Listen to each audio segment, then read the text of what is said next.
Hai guys, kembali lagi bersama Kakang Prabu di One Channel Review. Di video kali ini kita akan melanjutkan alur cerita film Alien Earth episode 5, di mana di episode kali ini kita akan diperlihatkan Kishimuro dan teman-temannya sebelum mengalami kecelakaan. Kira-kira apa yang sebenarnya terjadi? Oke lah, daripada kalian kesal setelah melihat banyaknya orang yang pamer ayang, mending kita saksikan saja alur cerita film ini. Tapi jika kalian suka dengan video ini, silahkan ditekan tombol subscribe-nya dan aktifkan lonceng notifikasinya agar tidak ketinggalan video terbaru dari channel ini.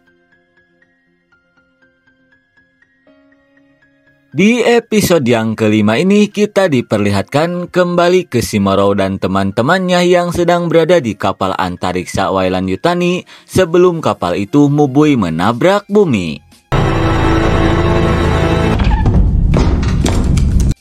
Di mana pada saat itu Shimaro yang sedang tertidur dibangunkan oleh si Ucup untuk memberitahukan telah terjadinya kebakaran di ruangan kargo. Dan akibat kebakaran itu, dua makhluk alien berhasil terlepas hingga menyerang si kapten kapal dan seorang perwira bernama Bronski.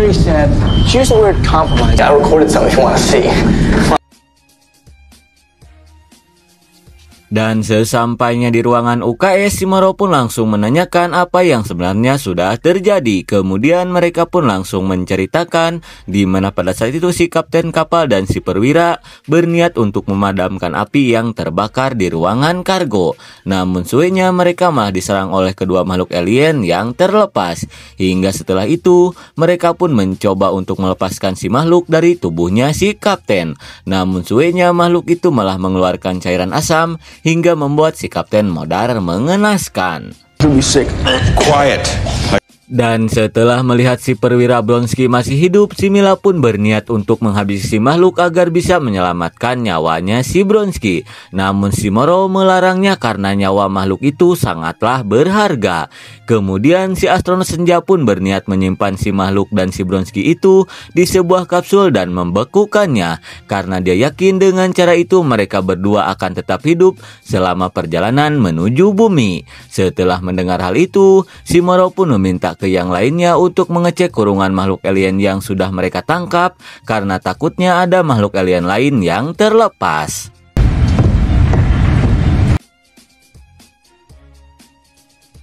Sesaat kemudian si abah mekanik pun memberitahukan jika akibat kebakaran itu mesin kapal mengalami kerusakan yang cukup parah. Mendengar hal itu, Shimaro pun meminta ke si abah mekanik untuk segera memperbaikinya. Di sisi lain kita pun diperlihatkan ke si Ucup dan si Kokom yang sedang mengecek kurungan makhluk alien untuk memastikan tak ada lagi makhluk yang terlepas.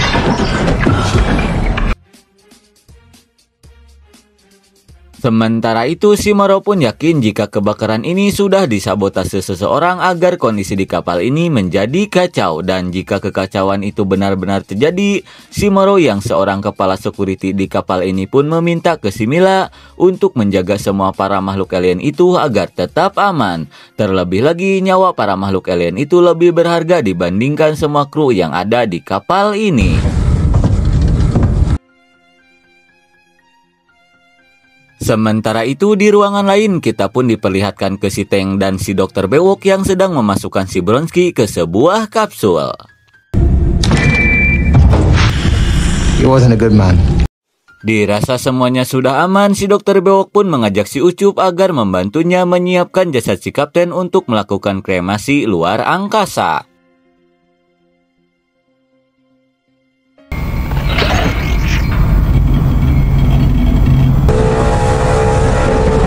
Singkat waktu beberapa saat kemudian kita pun diperlihatkan ke Shimaro yang sedang melihat CCTV untuk melihat apa yang sebenarnya terjadi ke si kapten kapal dan ke si perwira Bronski. Fire.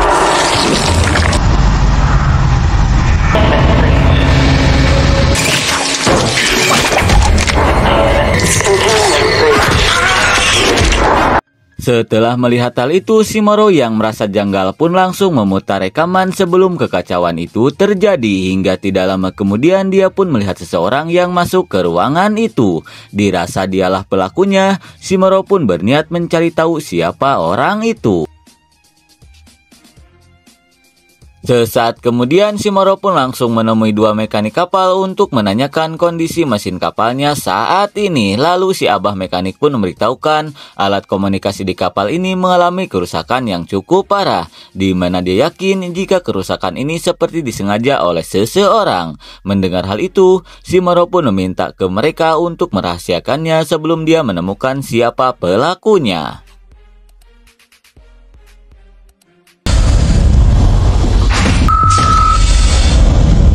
Kemudian kita dialihkan ke si Mila yang berniat mengirim pesan ke perusahaan Weyland-Yutani, di mana si Mila meminta izin ke perusahaan untuk menghabisi para makhluk alien itu jika mengancam keselamatan krunya. Namun jelas saja perusahaan Weyland-Yutani melarangnya karena keselamatan para makhluk itu lebih utama dibandingkan keselamatan krunya. Setelah mendengar hal itu, mau tidak mau si Mila pun harus menurutinya. Lalu kita dialihkan ke si dokter bewok yang sedang siap-siap untuk meluncurkan jasad si kapten kapal keluar angkasa.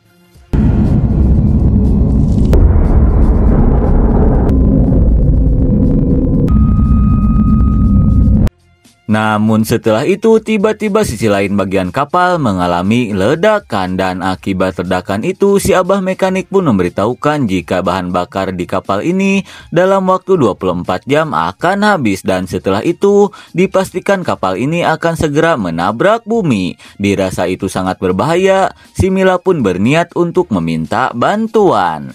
Namun di tengah obrolan tiba-tiba mereka pun panik setelah mendengar suara pemberitahuan jika ruangan karantina sudah jebol. Dirasa sudah terjadi sesuatu, mereka pun bergegas mengeceknya.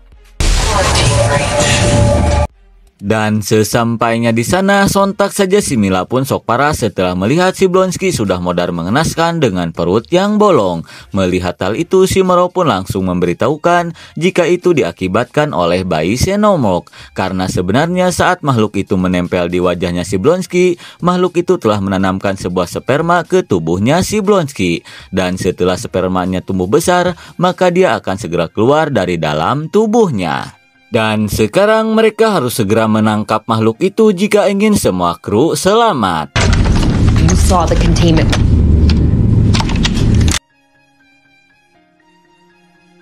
Di sisi lain kita pun diperlihatkan ke si Kokom yang berniat memberi makan makhluk spesimen yang telah berhasil mereka tangkap. 8232. No matter how hungry, you will feed on dead tissue. Dan tanpa si Kokom sadari, salah satu dari makhluk itu telah berhasil keluar.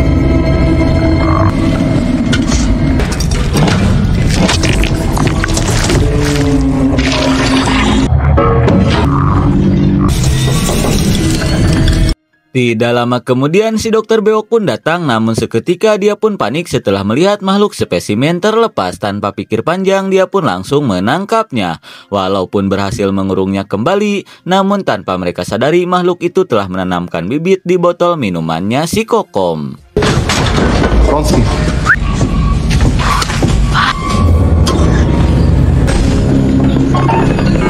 Dan suenya akibat terburu-buru si Kokom sampai lupa mengunci kurungan salah satu dari makhluk itu.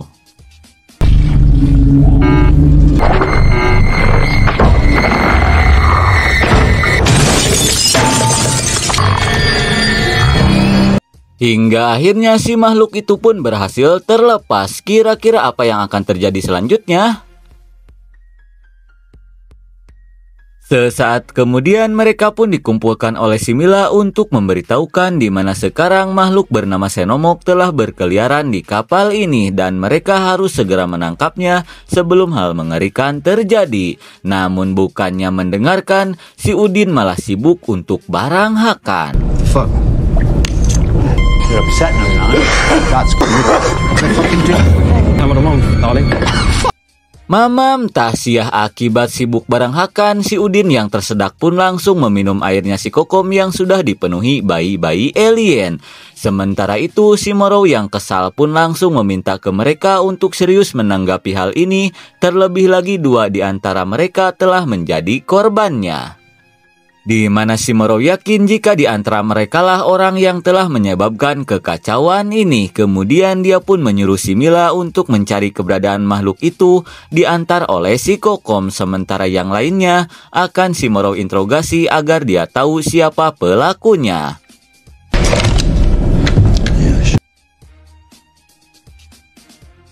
Singkat waktu, kita pun diperlihatkan ke si Abah mekanik dan si Udin yang sedang memperbaiki mesin kapal. Namun tidak lama kemudian, tiba-tiba si Udin merasakan sesuatu di perutnya. And there you go.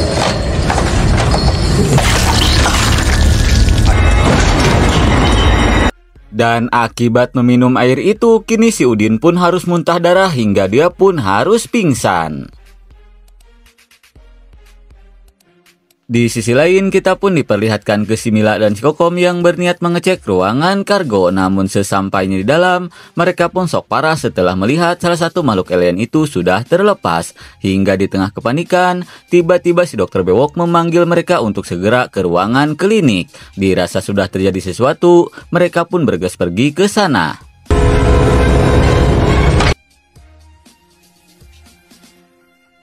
Kemudian kita dialihkan ke si Moro yang sedang menginterogasi si Ateng, di mana si Moro yang curiga dengan gerak-geriknya si Ateng meminta si Ateng untuk mengaku saja. Namun si Ateng dengan santai meminta ke si Moro untuk mengecek kembali data para kru karena dia yakin di sana dia akan menemukan siapa si penyabotase itu. Dirasa perkataan si Ateng ada benarnya, si Moro pun bergegas pergi mengeceknya.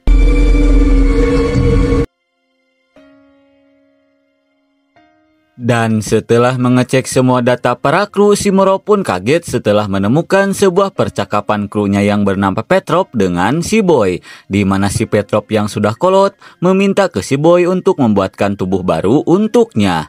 Mendengar hal itu, jelas saja si Boy pun akan membuatkan tubuh baru untuk si Petrov, namun dengan syarat dia harus membawakan semua makhluk alien itu. Dirasa si Petrov lah pelakunya, si Moro pun berniat menemui si Petrov yang sedang tertidur di ruangan kapsul.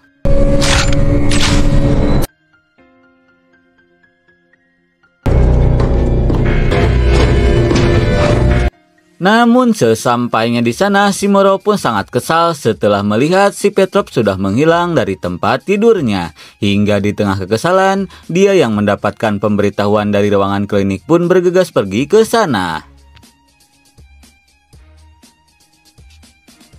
Sesampainya di ruangan klinik, si Moro pun langsung memberitahukan ke si Mila jika si Petrov lah si penyabotase itu, di mana selama ini dia pura-pura tertidur di ruangan kapsul agar tidak terendus kejahatannya. Kemudian si Moro pun mengajak si Mila untuk segera mencarinya. Namun si Abah mekanik melarang mereka untuk pergi, terlebih lagi sekarang keadaan si Udin sangat mengkhawatirkan. Sementara itu, si Kokom dan si Bewok yang sedang memeriksa si Udin pun kaget setelah melihat banyaknya bintik-bintik di dalam tubuhnya si Udin. Dirasa ada sesuatu, mereka pun berniat untuk mengoperasinya agar si Udin bisa diselamatkan. Di waktu yang bersamaan, kita pun diperlihatkan ke si Ateng yang masih berada di ruangannya si Moro. Namun tanpa dia sadari, sosok makhluk sedang mengintainya dari lubang ventilasi.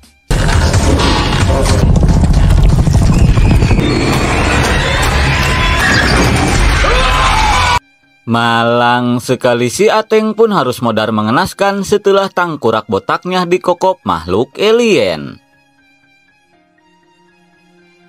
Kembali ke si Bewok dan si Kokom yang sedang mengoperasi si Udin. Hingga tidak lama kemudian mereka pun kaget setelah melihat banyaknya makhluk aneh di dalam tubuhnya si Udin. Melihat hal itu, si Bewok pun berniat untuk mengambilnya.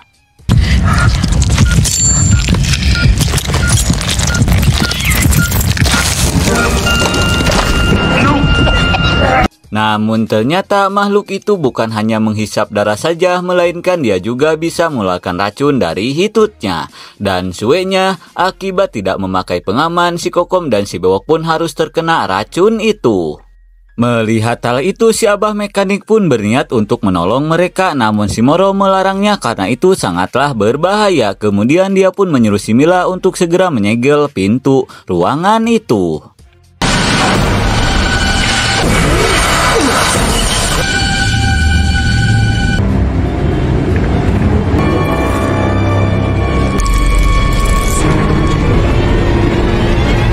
Dan akibat terkena racun itu, si Bewok dan si Kokom pun harus modar. Di tengah kengerian, si Ucup pun datang dan memberitahukan jika si Ateng sudah modar diserang oleh sesosok makhluk. Dirasa itu makhluk Xenomorph, si Moro pun mengajak yang lainnya untuk segera bersembunyi. Namun sebelum itu, dia meminta ke si Abah Mekanik dan si Mila untuk mengecek keadaan mesin. Sementara dia akan pergi membangunkan para kru yang sedang tertidur.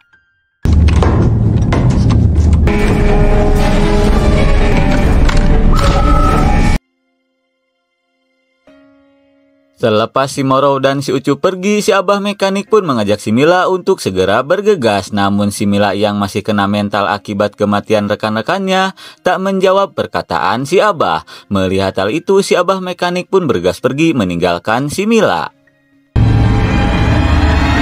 Kembali ke si Moro dan si Ucup yang berniat pergi ke ruangan kapsul untuk membangunkan para kru yang sedang tertidur.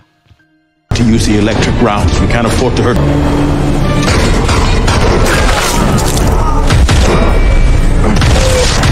Namun di tengah perjalanan tiba-tiba si Petrov datang dan langsung menembaki mereka. Dan akibat kejadian itu si Ucup harus terkena tembakan. Melihat si Ucup yang terluka, si Moro pun bergegas membawa si Ucup bersembunyi. Hey, hang in there.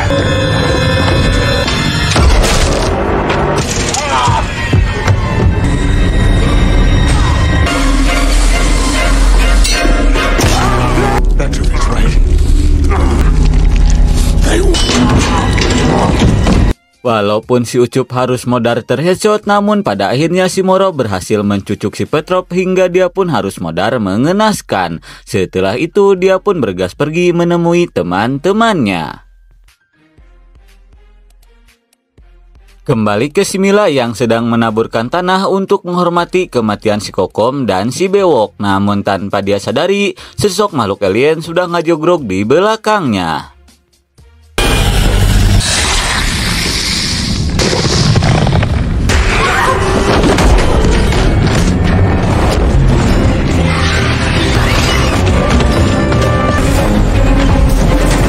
Berkat menggunakan kaki 1000, si Mila pun berhasil lolos dari kejaran makhluk itu. Kemudian dia pun berniat bersembunyi di sebuah ruangan mesin. Di tengah kepanikan, dia pun merasa lega setelah melihat keberadaan si Abah Mekanik. Where's Moro?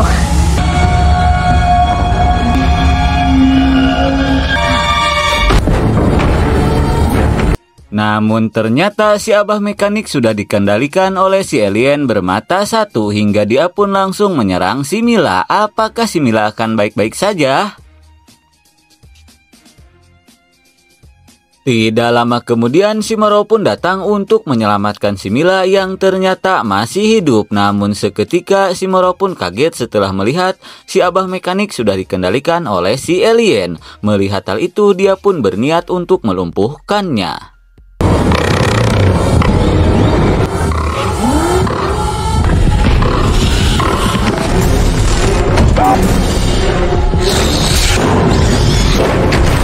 Di saat para alien itu sedang sibuk adu mekanik, si Mila yang baru saja sadar dari pingsannya pun bergegas pergi dari tempat itu menyusul si Moro.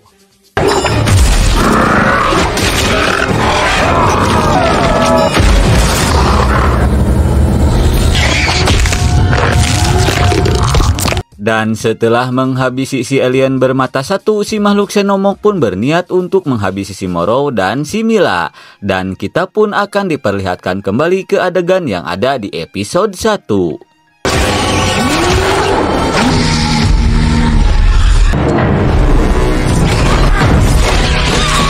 Always drive the dark light. Kemudian kita dialihkan ke masa sekarang, di mana pada saat itu si Moro sudah kembali ke perusahaan Weyland Yutani. Kemudian si Moro pun langsung memberitahukan jika akibat dari kejadian itu semua kru kapalnya sudah modar. Dan suenya semua makhluk alien yang sudah mereka tangkap kini disita oleh si Boy. Dia pun berjanji akan mengambil kembali para makhluk itu dengan caranya sendiri. Terlebih lagi dia ingin membalas budi ke perusahaan Weyland Yutani. Kira-kira apakah si Moro akan berhasil kembali mengambil para makhluk itu, ya kalem heula atuh karena episode 5 pun sudah berakhir.